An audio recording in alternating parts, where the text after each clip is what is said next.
So it's been a long time now since I've made anything on this channel. I don't think the streams count, but anyway, recently on stream and outside them, I thought of a little project series that I think would be a fun thing to do for myself. These videos being a heavily truncated, or rather summarized version of my streams. Now you might be thinking, don't you just mean highlights? Well yeah, I suppose, but the difference being instead of just funny stuff that you see from conventional highlight videos, it'll be a massive summary of the story of the game I'm playing so far, with maybe some sprinkle in it. The plan is to take these 4-hour streams that I've done so far and make the video like 5 to 10 minutes maybe, which I don't know if will be possible, but hey, we could just try. This video in particular won't be 5 minutes because of this introduction, but we'll see what happens in the future. I'm going to speak relatively fast, so sorry if it becomes incomprehensible.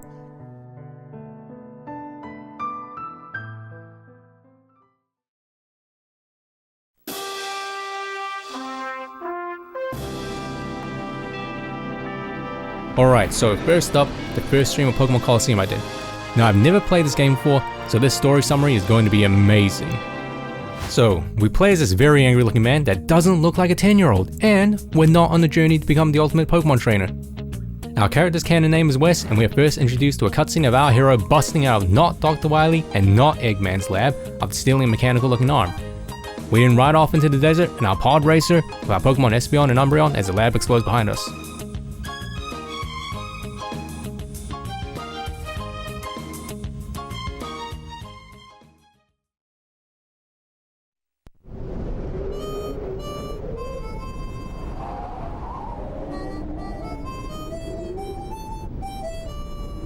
We arrive at Outskirts Stand, a lonely gasoline stand in the middle of the desert. We meet the locals and learn about Team Snagem, the evil crooks that use snag balls to steal people's Pokemon. Like with all the other Pokemon games, we also have an introductory fight, this time with a guy named Willy.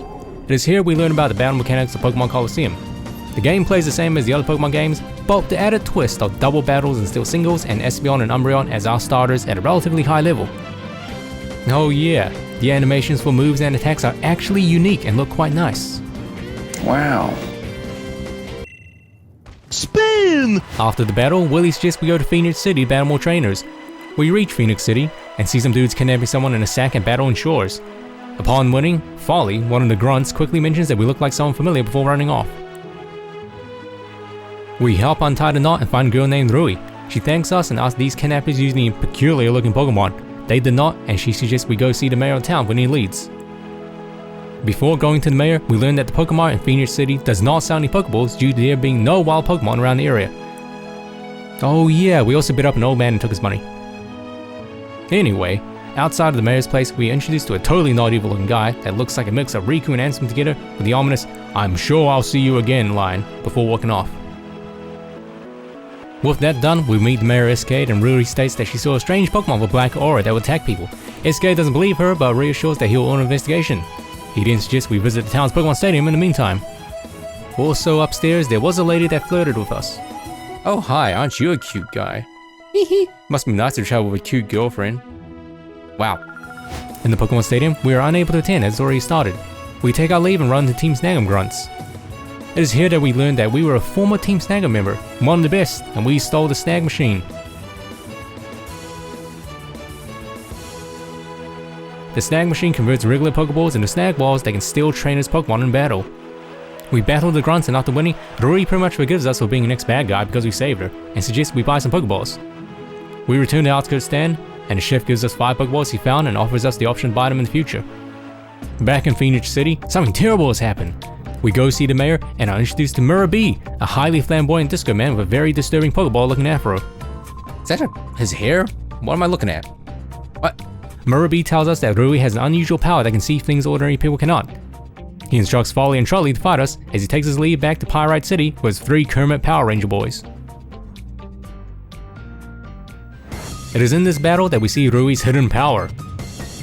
She has the power to see the strange black aura around Pokemon and please us to save it by capturing it. This is also the introduction to the game's core capturing mechanic. We are only able to catch Pokemon that have the strange shadowy aura. We accidentally killed the Makuhita, but that's okay. Don't die. Okay, never mind. We try to leave town, but all the entrances are blocked by the 3 Power Ranger members. We can choose to find one of them, and this is a pretty important choice as they give us one of the Gen 2 starters, Chikorita, Totodile, and Cyndaquil.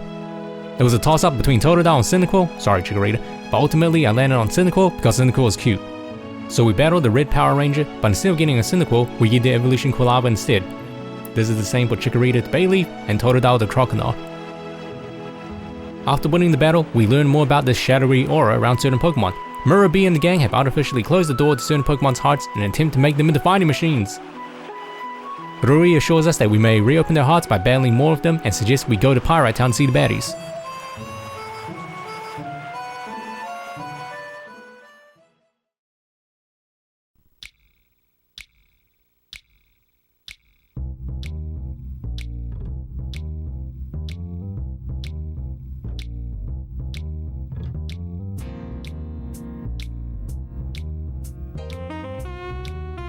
We are introduced to Pyrite Town as this rundown place of thieves, con artists, and bandits alike. We visit the town chief of police, Cheryl's, that tells us that this town is dangerous. Another local tells us that Pyrite Town is normally rough, but a man named Duking used to bring law and order. Duking is a huge, towering individual that runs the Coliseum in Pyrite Town, and just instructs us to visit that as he is busy.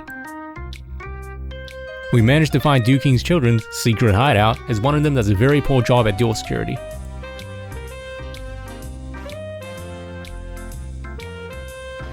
Back in the office, we see a spat between Duking and his friend Silver. Silver is angered at Duking's lack of action as Murray and his stooges freely walk all over him and his Colosseum. Outside, we do a sequence of battles where we learn this shadow mechanic on our Pokemon. At first, shadow Pokemon only have access to a move called Shadow Rush, an attack that does pretty high damage but recoil damage too. Shadow Rush has a chance of failing and instead can cause the Pokemon to go into a condition called Hyper Mode. Hyper Mode has quite a lot of negative quirks as shown here. When the Pokemon's on Hyper Mode, you have to use the Call command to snap them out of it. This also decreases their Shadow gauge. The more you decrease this gauge, the closer you are to Purify the Pokemon and more of its normal moves will unlock. Anyway, we do more battles and manage to catch Mischievous, Noctowl, Flappy, Skiploom, Quagsire, we bench Noctowl, and Slugma. After all that, we battled Kale that has a Shadow Ferret that did a lot of damage.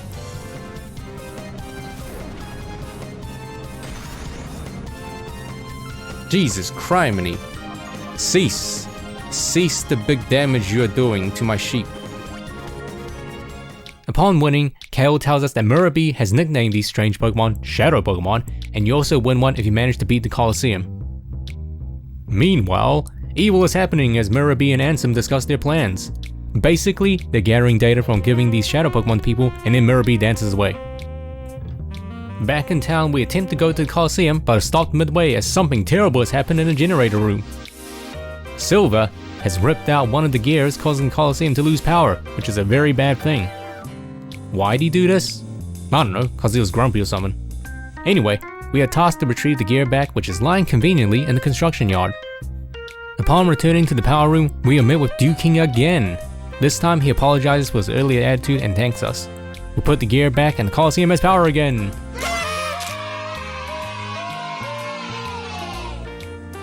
Duking then requests us to win the Colosseum to see what's going on. We proceed into the tournament and learn that we need to beat 4 consecutive double battles to win. All the battles went relatively smoothly, and we win and get the TM Toxic as a reward and leave the Colosseum. Upon leaving, we are met with another Power Ranger who escorts us to a nearby building to give us a Shadow Pokemon as a prize. We get hit on by another NPC, but they are then dumbfounded when they realize that we are the same people that foiled their plans previously. More battle ensures and then they run off. We learn that this is the building they're giving Shadow Pokemon away, and we also learn that Duking has been forced to do nothing about Murray because he has his Plusle held hostage. We end with having the task of saving Duking's Plusle. Okay, so that about wraps out everything that happened in the first part of this stream. Hope you enjoyed it, and sorry if I was speaking too fast or some parts didn't make any sense. I didn't want to make this video and this series too long. In any case, I will be progressing this game and others on stream, and I more or less stream every day on Twitch and YouTube, so yeah. I hope you enjoyed this experimental video, and thanks for watching everyone. See ya!